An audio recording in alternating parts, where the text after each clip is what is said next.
Judge laughs at disabled veteran in court, but has no idea who's about to walk in. The Jefferson County Courthouse stood imposingly against the gray October sky, its weathered limestone facade having witnessed generations of justice and injustice alike. Inside courtroom 3B, the morning light filtered weakly through tall windows, illuminating dust particles that danced in the air like silent witnesses to the proceedings below.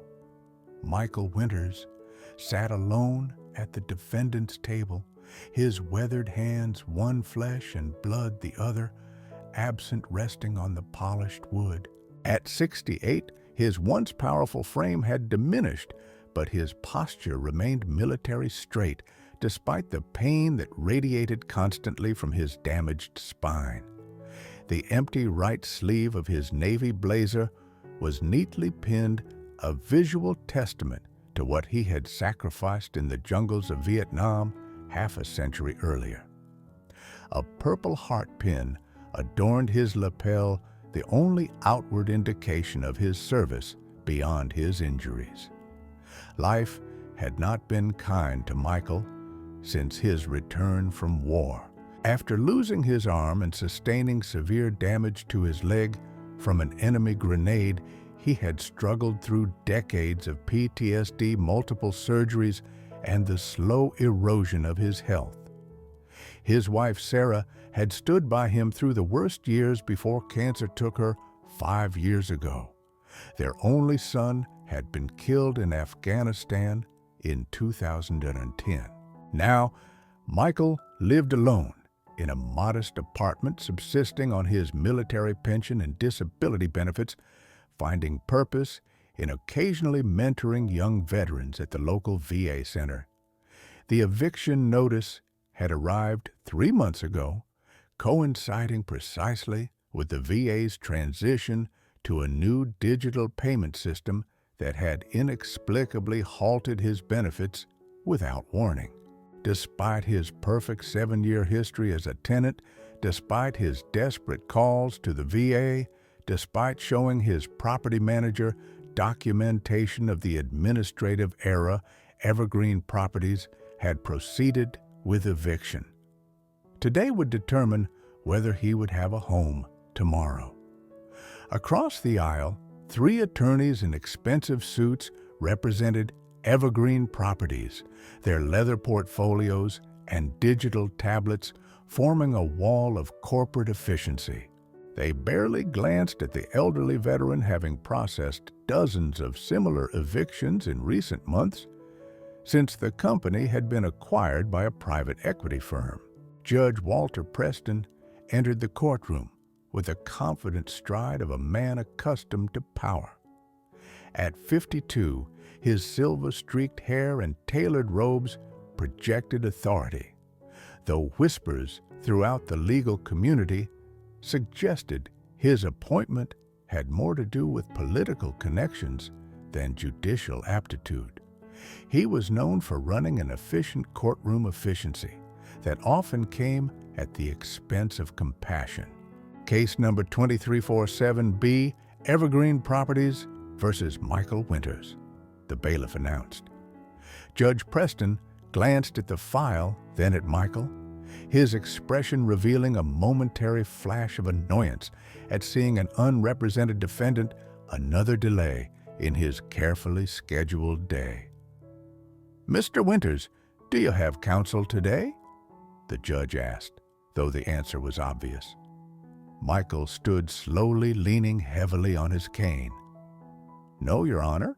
I couldn't afford an attorney, but I've prepared some documents explaining my situation. If the court would—" "The court is aware of your situation, Mr. Winters," Preston interrupted. "You've failed to pay rent for 3 months. Do you dispute this fact?" "No, Your Honor, but there were extenuating circumstances. The VA had a processing error with my disability benefits, and Judge Preston's dismissive chuckle cut through the courtroom like a knife. "Mr. Winters, this court hears a lot of excuses, administrative errors, lost checks, medical emergencies. The list goes on. But a lease agreement is a binding contract. Michael stood straighter, his dignity evident despite his frail appearance. "Sir, I've never missed a payment in 7 years until this issue. I have documentation from the VA confirming the error and showing that my back payments have now been processed. I can pay what I owe. I just need a little more time." The judge leaned back in his chair, making no effort to hide his skepticism. "So, you're asking this court to force a legitimate business to serve as your personal bank while government bureaucracy sorts itself out? That's not how the real world works, Mr. Winters." A murmur ran through the courtroom. Even the court reporter paused momentarily, her fingers hovering above her stenotype machine. "With all due respect, Your Honor." Michael replied, his voice quiet but steady. "I believe I understand how the real world works. I lost my arm and the full use of my leg in service to this country. I've worked every day I physically could since coming home. I'm not asking for charity, just for the same consideration any citizen deserves." Judge Preston's face darkened. "Mr. Winters, your military service, while appreciated, is not relevant to these proceedings. This is a simple matter of contract law. The court is not interested in emotional appeals." Then, in a moment that would later be replayed on news stations across the country, the judge added with a smirk, "The world doesn't owe you special treatment because you're a veteran, Mr. Winters. We all have our hardships." The courtroom fell silent. Even the attorneys for Evergreen Properties looked uncomfortable, the lead counsel shifting papers unnecessarily while avoiding eye contact with her client. Michael's face remained impassive, though something in his eyes dimmed. He had faced enemy fire with less fear than this moment of public humiliation. Slowly, he reached into his jacket pocket and removed a folded paper, the letter from the VA confirming his benefits had been restored and back payments processed. "Your Honor, I only ask that you review this documentation before making your decision." Judge Preston sighed theatrically. "Hand it to the bailiff." As the bailiff approached to take the document, the heavy oak doors at the back of the courtroom swung open with a decisive thud. All heads turned as a commanding figure in a crisp military dress uniform entered. The medals and insignia on his chest caught the light, creating an almost ethereal effect as he moved with measured steps down the center aisle. 4 stars adorned each shoulder of his uniform, the insignia of a full general in the United States Army. Judge Preston's smirk vanished, replaced by confusion and then dawning recognition. General James Harrington, chairman of the Joint Chiefs of Staff and one of the most decorated military officers of his generation, approached the bar. His presence seemed to fill the entire courtroom, his authority undeniable even in this civilian setting. "Permission to address the court, Your Honor." The general's voice was calm but carried to every corner of the suddenly silent room. Judge Preston, visibly flustered, managed to nod. Yes, of course, General Harrington. This is unexpected." The general turned slightly, acknowledging Michael Winters with a respectful nod before facing the judge again. "I apologize for the interruption, Your Honor, but when I heard about these proceedings, I felt compelled to attend. You see, Sergeant Michael Winters served under my command during one of the most brutal campaigns of the Vietnam War. The arm he lost it pulling me and 2 other soldiers to safety, after our position was overrun. The general's gaze hardened as he continued, "The Medal of Honor that President Nixon placed around his neck was earned that day. The same medal that sits in a display case at the Pentagon as a reminder of what true courage looks like."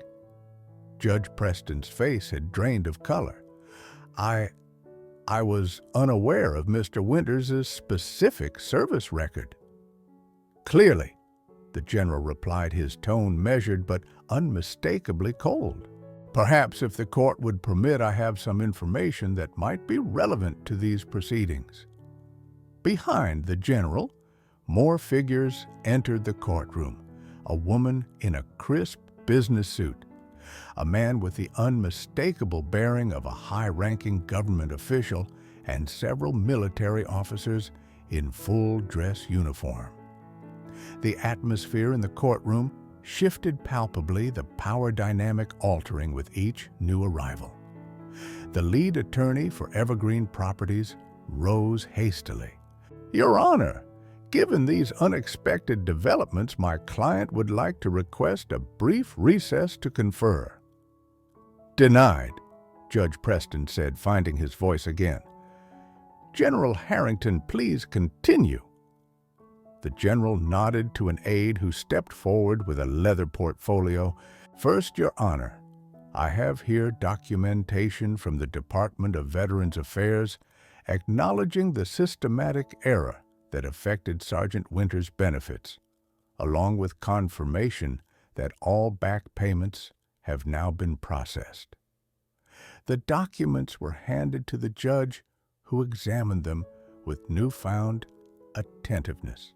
Additionally, the general continued, "Our legal team at the Pentagon has identified several clauses in Evergreen Properties' leasing agreement that appear to violate the Service Member Civil Relief Act, particularly regarding the accelerated eviction of veterans with service-connected disabilities." The lead attorney for Evergreen Properties shot to her feet. "Your Honor, these allegations are completely unfounded. My client has followed all applicable laws in this matter." "Has your client?" The woman in the business suit stepped forward. "Your Honor, I'm Sarah Lockhart, Deputy Secretary of Housing and Urban Development. Our department has received multiple complaints regarding Evergreen Properties' treatment of veteran tenants since their acquisition by Platinum Investments last year." Judge Preston, now visibly sweating, looked between the high-ranking officials and the corporate attorneys. The simple eviction case had transformed into something far more consequential, with national implications and his own reputation suddenly at stake. "This is highly irregular," he stammered. "This court cannot be expected to adjudicate policy matters in what should be a straightforward eviction proceeding." General Harrington's expression remained impassive. "Your Honor, there is nothing straightforward about evicting a Medal of Honor recipient due to an acknowledged government error, particularly when that eviction potentially violates federal law." The courtroom had grown increasingly crowded as word spread through the courthouse. Journalists had begun to filter in phones recording the unprecedented scene. Judge Preston was acutely aware that his earlier dismissive comments about Michael's military service had likely been captured for posterity. In a desperate attempt to regain control, Preston addressed the Evergreen attorneys. "Counsel, given this new information, what is your client's position?" The lead attorney conferred hurriedly with her colleagues, then stood.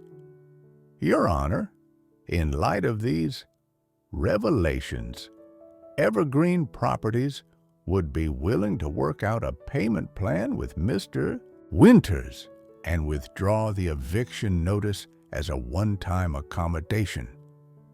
"A one-time accommodation?" General Harrington's voice carried a dangerous edge. I think you misunderstand the situation. This isn't about one veteran. This is about a pattern of behavior that appears to systematically disadvantage those who have served this country. The attorney paled. I'm not authorized to make broader commitments on behalf of my client, General. Then perhaps your client should be present for these discussions, the General suggested. I understand Mr. Trevor Harrington is the new regional manager for Evergreen Properties. Any relation to Judge Preston's golf partner, Charles Harrington? I wonder. A shocked murmur ran through the courtroom. Judge Preston's face flushed deep red. That insinuation is inappropriate and irrelevant, he snapped, but his voice lacked conviction.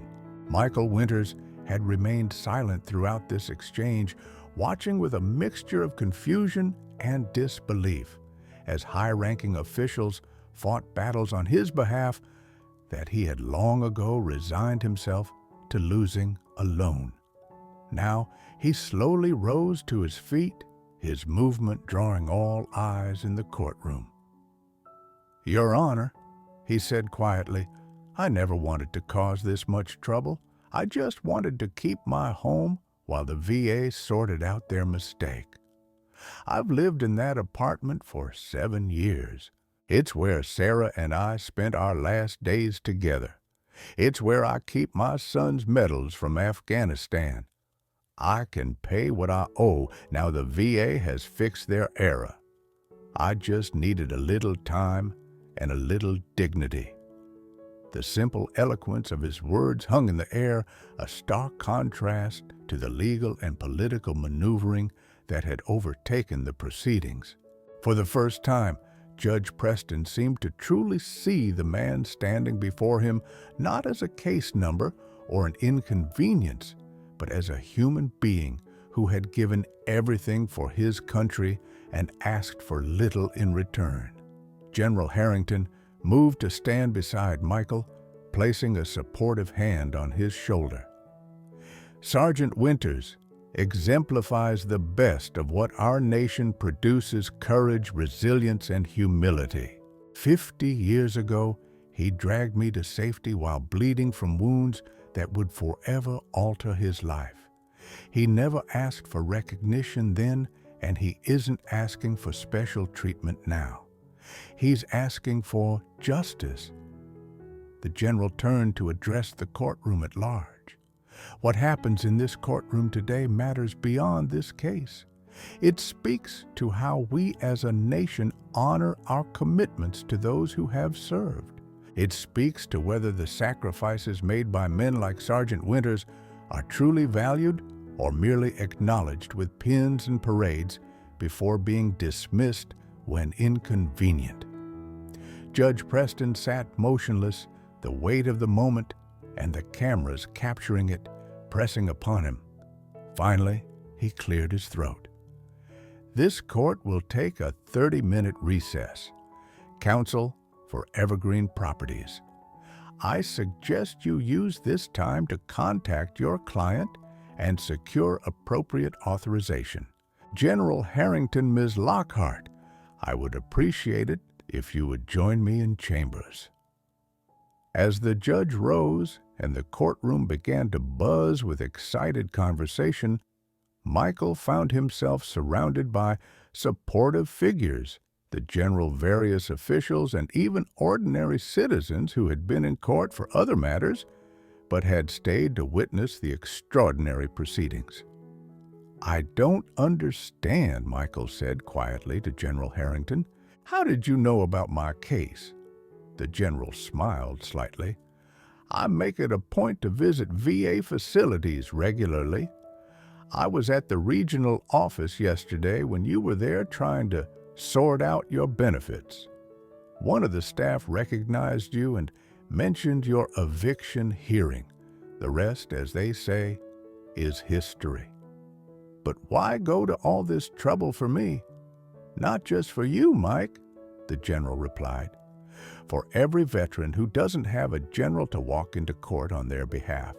What happened to you is happening across the country. Veterans facing eviction, foreclosure, and financial ruin because of systemic failures in the very systems designed to support them. Your case just happened to provide the perfect opportunity to bring these issues to light.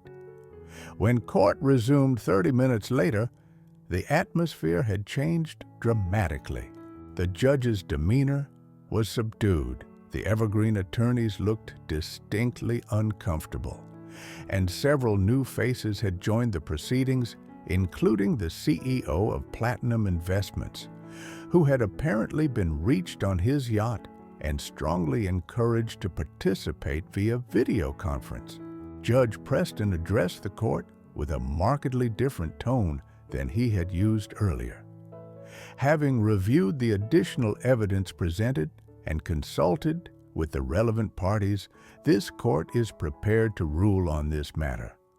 However, before I do so, I understand that Evergreen Properties wishes to make a statement. The lead attorney stood. Yes, Your Honor, my client has authorized me to announce that Evergreen Properties will be implementing a new company-wide policy regarding veteran tenants effective immediately. This policy will include extended grace periods for VA benefit recipients experiencing administrative delays, a dedicated liaison officer for veteran concerns, and a commitment to full compliance with not just the letter, but the spirit of the Service Members Civil Relief Act. She paused, then continued with visible reluctance. Additionally, Evergreen Properties will be establishing a foundation to assist veterans facing housing insecurity with an initial endowment of $5 million. And of course, Mr. Winter's eviction notice is withdrawn with all late fees waived and a formal apology extended. Murmurs of approval rippled through the courtroom. Judge Preston nodded, then turned to Michael. Mr. Winters, this court owes you an apology as well. Your service and sacrifice should never have been dismissed, and your request for basic consideration while resolving a government error was entirely reasonable. This case is dismissed with prejudice against the plaintiff. The judge paused, then added more quietly, and speaking personally, I thank you for your service to our nation. It has been a privilege to have you in my courtroom today. As the proceedings concluded and people began to file out, Michael found himself at the center of attention. Reporters requesting interviews, veterans advocates offering support, and ordinary citizens simply wanting to shake his hand. Through it all, he maintained the quiet dignity that had characterized his entire life. General Harrington remained by his side, deflecting the most intrusive questions and ensuring Michael wasn't overwhelmed. As they finally exited the courthouse together, the general asked, "What will you do now, Mike?" Michael considered the question, looking out at the autumn leaves swirling across the courthouse steps. "I think I'll spend more time at the VA Center. There are a lot of young veterans who need someone who understands what they're going through. Maybe what happened today can help others somehow." The general nodded approvingly. The best of us never stop serving, do they? That evening, as Michael returned to the apartment that remained his home, he found a package waiting at his door, a shadow box containing his Medal of Honor, which he had donated to the Pentagon Museum years ago. Attached was a note in General Harrington's precise handwriting, "This belongs with you, not behind glass." Some sacrifices should be remembered daily, not just by institutions, but by the nation they preserved. The President sends his regards and would like to meet with you next month regarding a new veterans housing initiative. Michael's hands trembled as he hung the shadow box on his living room wall, the first military memento he had displayed in his home since Sarah's passing. She had always kept his medals polished and prominently displayed, proud of the man she had married. After her death, he had packed them away, the memories too painful to confront daily. In the weeks that followed, Michael's life transformed in ways he could never have anticipated. The media coverage of the courtroom confrontation had gone viral, with millions sharing video clips of the general's entrance and the judge's humbling reversal. Veterans advocacy groups reached out asking Michael to speak at events. Law schools requested his participation in discussions about legal protections for veterans. Most significantly, the Department of Veterans Affairs announced a comprehensive review of their benefits processing system, with Michael invited to serve on the Civilian Oversight Committee. The administrative error that had nearly cost him his home had apparently affected thousands of other veterans nationwide, many without the resources or support to fight eviction proceedings. Evergreen properties facing intense public scrutiny and the threat of federal investigation underwent a dramatic restructuring. The private equity firm that had acquired them sold their interest under pressure from shareholders. The new management team, which included 2 veterans in senior positions, implemented the promised reforms and expanded them, creating a model that other housing companies began to emulate. Judge Preston announced his retirement 6 months later, citing a desire to reflect on the true meaning of justice. Court records would show that in his final months on the bench, his rulings in cases involving veterans and other vulnerable populations reflected a newfound compassion and attention to circumstance rather than rigid adherence to legal technicalities. 1 year to the day after the courthouse confrontation, Michael stood at a podium in Washington, D.C., addressing the inaugural conference of the National Veterans Housing Alliance, an organization born directly from the events of his case. Behind him sat General Harrington, now retired but still commanding respect, alongside legislators, advocates, and hundreds of veterans whose lives had been touched by the reforms sparked by one elderly veteran's quiet dignity in the face of injustice. "I never sought to be a symbol or start a movement," Michael told the assembled crowd, his voice stronger than it had been in years. "I just wanted to keep my home while a mistake was corrected." But what happened that day in court revealed a truth we sometimes forget, that justice isn't just about laws and contracts. It's about recognizing the humanity in each other, about understanding that behind every case number is a person with a story. He paused, looking out at the sea of faces, some in uniform, others bearing the visible and invisible scars of service. "When I lost my arm in Vietnam, I thought I had given my country the biggest sacrifice I could offer. I was wrong. The greatest sacrifice would have been losing faith in the principles I fought to defend. Thanks to the actions of General Harrington and so many others who stood up that day, my faith was not just preserved, it was strengthened." Michael gestured to a young female veteran in the front row, a prosthetic leg visible beneath her skirt. "Because of what happened that day, Jessica here didn't lose her apartment when her benefits were delayed.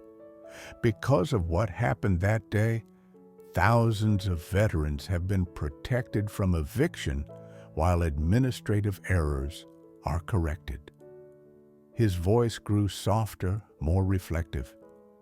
"My wife, Sarah, used to tell me that no act of courage is ever wasted, even when it seems no one notices. I think about that often now. I think about how General Harrington never forgot the actions of a young sergeant 50 years ago, and how that memory sparked a moment of courage in a courtroom that has changed countless lives. As Michael concluded his speech to thunderous applause, he felt a profound sense of peace. The journey from that humiliating moment in court to this podium had been unexpected and sometimes overwhelming, but it had given new purpose to his remaining years and meaning to the sacrifices of his youth. Later that evening, at a small private reception, General Harrington raised a toast. To Michael Winters, he said, who reminds us that sometimes the greatest acts of heroism happen not on battlefields, but in ordinary moments when one person refuses to surrender their dignity, and in doing so, helps preserve the dignity of us all. Michael returned to his apartment that night, the same apartment he had nearly lost, and sat for a long time looking at the shadow box containing his Medal of Honor. Next to it now hung a new frame containing the front page of the Washington Post from the day after the court hearing with the headline, "General Confronts Judge Over Veterans Treatment Sparks National Reform." He thought about how life's most significant turning points often come disguised as its darkest moments. He thought about Sarah and how proud she would have been. He thought about his son, whose sacrifice in Afghanistan now seemed connected to this unexpected new chapter in ways he couldn't fully articulate but deeply felt. And he thought about that moment when the courtroom doors had swung open and General Harrington had walked in. How in that instant everything had changed, not because of who Michael was or what he had done, but because someone with power had chosen to use that power to stand beside someone without it. The world doesn't owe you special treatment because you're a veteran, the judge had sneered. He had been right in a way. The world didn't owe anyone special treatment, but it did owe everyone basic dignity and justice, and sometimes it took a general walking into a courtroom to remind the world of that fundamental truth. Michael Winters slept peacefully that night, secure in his home and in the knowledge that his life's journey had taken an unexpected turn toward a purpose greater than he could have imagined. The arm he had lost in Vietnam had, in a way he could never have foreseen, reached across decades to save not just his home, but the homes of countless others who would never know his name but would benefit from his stand. Sometimes justice arrives in unexpected ways, and sometimes it walks through the door just when you need it most.